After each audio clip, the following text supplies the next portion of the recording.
सावित्री देवी का चरित्र अब कहते हैं। मूल प्रकृति का जो 5वां स्वरूप है, 5वीं मूल प्रकृति है, उनको कहते हैं सावित्री। सवितुश्चादि देवी सावित्री तेन प्रकीर्तिता। जो सविता की अधिष्ठात्री देवी हैं उन्हीं को हम सावित्री कहते हैं। नाम क्या है उनका? गायत्री। गायत्री का अर्थ क्या है? गातारम त्रायति यस्माद गायत्री तेन सोच्यते। जो हमारे इस शरीर की रक्षा करने वाली है उस देवी को ही हम गायत्री कहते हैं। यही वेदों की माता है, वेद इनसे प्रकट हुए हैं। ये वेदों की माता है, वेद माता गायत्री।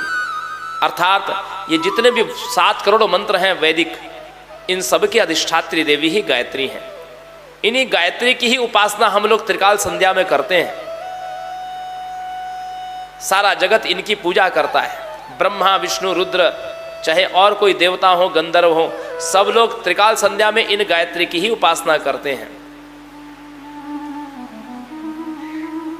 न गायत्र्या परो वेदः, न गायत्र्या परम तपः, न गायत्र्या परो वेदः परम ज्ञानम, न गायत्र्या परम गतिः, न गायत्र्या परो मनुः।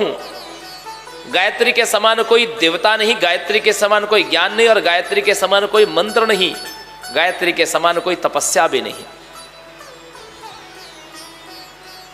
बिना गायत्री मंत्र के जप किए आप कोई भी अनुष्ठान करिए वो सफल नहीं होगा। इसलिए सबसे पहले आप दिनचर्या में गायत्री मंत्र की एक माला आपको करना ही चाहिए, प्रत्येक व्यक्ति को।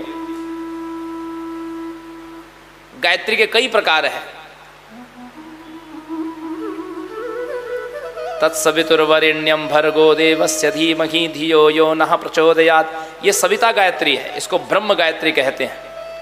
सूर्य नारायण की गायत्री यही है, तत्सवितुर्वरेण्यं भर्गो देवस्य धीमहि धियो यो नः प्रचोदयात्। क्योंकि भगवान सविता देवता जो भुवन भास्कर हैं, ये भगवान कैसे हैं? ये स्वयं प्रकाश है, स्वयंभू हैं। इसलिए इनको हम क्या कहते हैं? ये स्वयं प्रकाश देवता। इसलिए ओम भूर्भुवः स्वः, इनके मंत्र के आगे हम ये व्याकृति लगाते हैं, ओम भूर्भुवः स्वः। जो अजन्मा है, जो स्वयं प्रकाश है, जिस भी भगवान महादेव का कोई सूक्त बोलिए आप, तो उसमें सबसे पहले आप क्या लगाएंगे? ओम भूर्भुवः स्वः। भगवान नारायण का पुरुष सूक्त कहेंगे, उसमें क्या लगाएंगे व्याकृति? पहले ओम भूर्भुवः स्वः, उसके बाद सूक्त बोलिए। क्योंकि जो अजन्मा है, जो स्वयं प्रकाश है, जो आदि मध्यांतहीन है, उसी के लिए यह व्याकृति लगाई जाती है, ओम भूर्भुवः स्वः।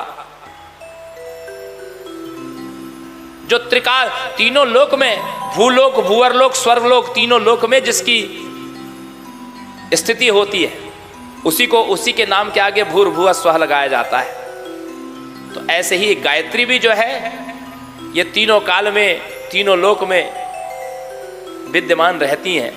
इसीलिए हम गायत्री मंत्र में यह व्याकृति लगाते हैं, ओम भूर्भुवः स्वः, भूः भुवः स्वः।